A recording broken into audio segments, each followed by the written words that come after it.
Bienvenue dans Prophète de ton cœur. C'est la nouvelle rubrique du podcast Coran de ton cœur qui met à l'honneur l'homme qui, durant toute sa noble vie, nous a montré comment vivre le Coran dans tous les pans de notre vie. Chaque lundi, au travers d'épisodes courts et concis, tu découvriras ou redécouvriras les beautés du Coran comme elles ont été mises en application dans la vie du meilleur homme qu'ait connu le monde, notre Muhammad sallallahu alayhi wa sallam. De quoi bien débuter ta semaine, comme s'il était avec toi, sallallahu alayhi wa sallam. Muhammad, khayru khalqillah, sallu ala rasulillah, habib al-Mustafa. Commence par toi-même, puis par ceux dont tu as la charge. Un hadith du prophète sallallahu alayhi wa sallam que tu trouveras dans le recueil Muslim. Alors, changer le monde, d'accord ? Mais est-ce qu'on doit le faire sans se changer soi-même ? Aujourd'hui, on vit dans une époque où tout le monde veut donner des leçons, mais peu de personnes veulent vraiment se réformer. On critique les autres, on donne des conseils, on corrige. Mais notre propre vie, elle est en désordre. On veut imposer la justice dans la société, mais est-ce que nous, on est juste avec nos proches, tous nos proches ? On parle de spiritualité, mais comment est notre propre cœur ? Et le prophète sallallahu alayhi wa sallam, dans ce hadith où il dit « Commence par toi-même, puis par ceux dont tu as la charge », il vient nous rappeler une règle très belle ici, c'est qu'avant de vouloir changer les autres, tu commences par te réformer toi-même. Et aujourd'hui, on va parler de ça. Le hadith ici va nous... j'en tire 3 grandes vérités, des très belles vérités. C'est 1, l'authenticité avant tout. Une personne qui ne s'applique pas dans ce qu'elle prêche, elle n'aura pas d'impact réel en fait. On a besoin, pour que ce qu'on transmet ait un impact, qu'on se l'applique d'abord. Parce que de toute façon, ça va se ressentir. Et Allah subhanahu wa ta'ala, il déteste l'incohérence. Et il dit, dans le Coran, « Ô vous qui avez cru, pourquoi dites-vous ce que vous ne faites pas ?» Donc, « Ya ayyuhalladhina amanu, lima taquluna ma la taf'alun. Kabura maqatan 'inda Allahi an taqulu ma la taf'alun. » Donc, Allah dit, c'est une énormité auprès d'Allah subhanahu wa ta'ala de dire ce que vous ne faites pas. 2, l'exemplarité, c'est la meilleure transmission. Nos enfants, nos proches, ils n'écoutent pas nos paroles. Ils vont observer nos actes. On le sait. Ton fils ou ta fille va plus retenir et reproduire ce qu'il t'a vu faire que ce que tu lui as dit. Un père qui dit « prie » et qui ne prie pas, il n'aura pas de crédibilité. Une mère qui dit « arrête d'être trop souvent sur ton téléphone », sois pas sur ton téléphone, mais qui est collée, elle ne pourra pas convaincre. Elle pourra convaincre personne dans la maison. 3, l'ordre des priorités. Se corriger soi-même, aider la famille, aider la communauté. Ça se fait dans cet ordre-là. Là, vraiment, tu pourrais faire des flèches. Se corriger soi-même, puis aider sa famille, puis aider la communauté.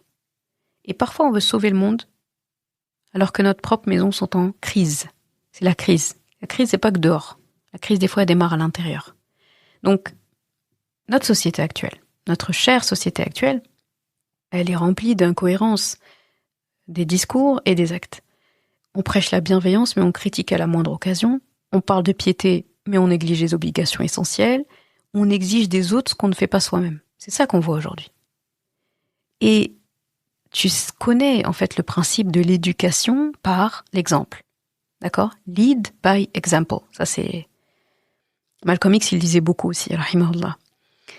Un enfant élevé dans une maison où la foi est vécue et pas imposée. La foi est vécue. L'iman, on le vit.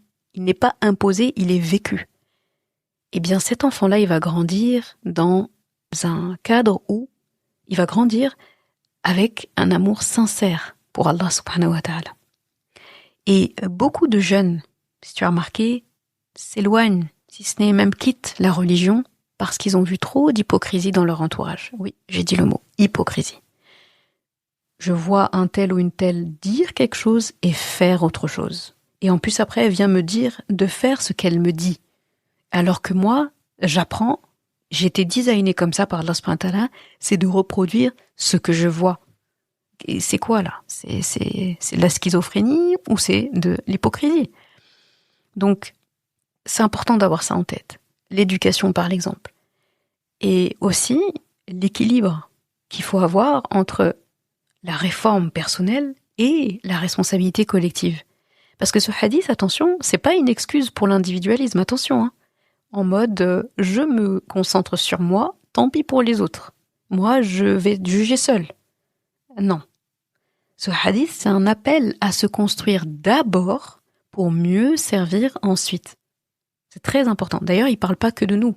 Il dit qu'il faut d'abord se concentrer sur soi, et après, il parle de ceux dont on a la charge. Donc déjà, juste dans ce hadith, on voit qu'on n'est pas tout seul. Alors, dans notre vie quotidienne, ça donne quoi, ça ? Peut-être qu'on devrait commencer par faire un bilan honnête de soi-même. Est-ce que je suis en train d'appliquer ce que je conseille aux autres ? Si mes paroles étaient effacées et qu'il ne restait que mes actes, qu'est-ce que mes actes montreraient ? Qu'est-ce que mes actes montreraient ? Si mes paroles étaient effacées et qu'il restait que mes actes, ils montrent quoi ? C'est là qu'il faut parler. C'est de ça qu'il faut parler. Donc ça, on commence par soi. Ensuite, éduquer ses proches par l'exemplarité. Avant de dire « fais tes prières », bah prie devant eux. Tout simplement. Invite-les. Invite-les comme... En plus, t'as même pas besoin de te fatiguer. Tu prends juste les paroles qui sont dans le adhan, l'appel à la prière. « Hayya ala salah, hayya ala al-falah ». Allah dit « venez à la prière ». Hayya. Hayya, c'est vraiment « venez ». C'est limite, on a l'impression qu'on nous invite à une fête. C'est vraiment « venez les amis, venez ». Hayya ala salah. Venez à la prière. Salah, c'est traduit prière, mais c'est plus fort que ça. C'est prière, c'est sila, c'est lien. Venez au lien avec Allah. Venez construire. Hayya ala al-falah. Venez vers la réussite. Et maintenant, tu connais, non, falah, qu'est-ce que ça veut dire ? La racine. Falaha, al-falah, aflaha. C'est la réussite après un dur labeur. Venez, en fait, récolter le fruit de votre réussite après ce labeur. Ça, c'est ça qu'il faut traduire aux gens. C'est pas prie, tout le temps prie. Qui a envie de prier quand on lui dit ça comme ça ? Même un grand, il a pas envie. Même celui qui prie déjà, il se sent agressé quand on lui dit va prier, t'as fait ta prière, prie. Non, c'est pas comme ça en fait. Allah subhanahu wa ta'ala lui-même, quand il nous enseigne la prière, quand il nous enseigne ça, il nous le dit d'une manière où on a envie de venir. Alors pourquoi est-ce que nous on fait l'inverse ? Avant de dire sois patient, sabr tout le temps, et ben montrer comment gérer la colère, montrer comment gérer la frustration, montrer comment gérer la difficulté. Au lieu de dire, de distribuer à tout va à chaque fois patient, et après la prochaine étape c'est mais t'as pas un fort iman, hein, faut que tu revoies ton iman là parce que là t'es énervé, hein. Faut que tu revoies ton iman parce que là tu pleures. T'es pas d'accord avec le décret d'Allah, t'as pas du iman, tu n'es pas patient. Hors sujet. Ça n'a rien à voir. Les émotions, ça n'a rien à voir. Donc si tu veux transmettre à ton entourage, apprendre à tes proches à être patient, bah peut-être que ça doit se voir sur toi d'abord. Comment toi tu réagis à ces difficultés-là, à cette frustration, à ces intempéries-là dans la vie. Ensuite, après le fait de faire preuve d'exemplarité, ne pas chercher à réparer, entre guillemets, donc réparer tout le monde sans se réparer soi-même. Je sais pas pourquoi on prend tous des caps comme ça, ou sous le couvert de oui, je te fais nasiha, je te donne le conseil, on veut réparer tout le monde. En fait, on se contente pas de donner le conseil, limite on exige une application immédiate et un retour immédiat du conseil. Si on dit à la personne prie et prie pas devant nous, on dirait, mais toi, t'étais pas juste chargé de donner le conseil, donne ton conseil et pars. Pourquoi tu restes encore debout à vérifier l'application comme si t'étais un inspecteur des impôts? Ou l'URSSAF en personne.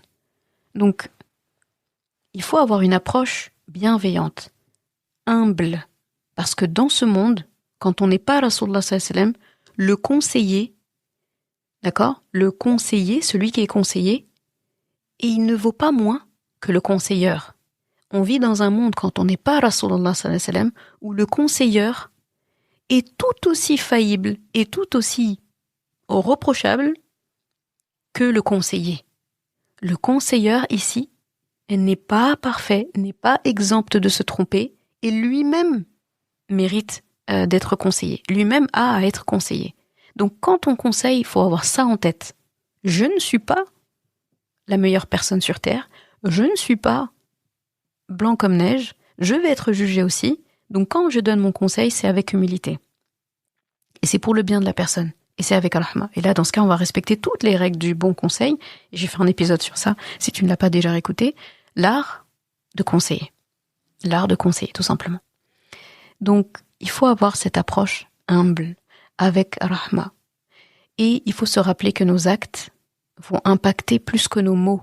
Les gens vont retenir plus comment tu leur as dit, ce que tu as fait, par quels moyens tu es venu, qu'est-ce que tu as mis en place, qu'est-ce que toi transparaît sur toi que ce que tu dis. Parce que dire, tout le monde peut dire. Tu ouvres un livre il dit. Tu ouvres une page internet, elle dit des choses. Tu écoutes quelque chose, il dit quelque chose. Mais est-ce que on voit ce que les gens font? C'est ça qui nous intéresse. Ça ne veut pas dire que quelqu'un qui te donne un conseil qui ne l'applique pas, faut rejeter tout en bloc. Mais ça ne facilite pas. Donc en conclusion, si tu veux que le monde change, commence par toi. Commence par ta maison intérieure, toi, puis ta maison, tes proches, et après tu verras le monde, qu'est-ce que ça donne. Parce que le monde, c'est le reflet de ce que tu... Ton monde à toi, comment tu vas percevoir le monde, c'est un reflet de comment tu perçois l'intérieur déjà. Et là, tu peux te poser la question, quelle est, par exemple, la chose que tu reproches souvent aux autres, mais que tu dois améliorer toi-même? Et tu peux te demander aussi, et si ton silence et ton comportement avaient plus d'impact que tes paroles? Est-ce que tu peux réfléchir à ça? Donc corrige-toi d'abord, et tu verras ton entourage déjà changer naturellement. Et après, vous en discuterez. وما أرسلناك إلا رحمة للعالمين. Et nous ne t'avons envoyé que comme rahma pour l'univers.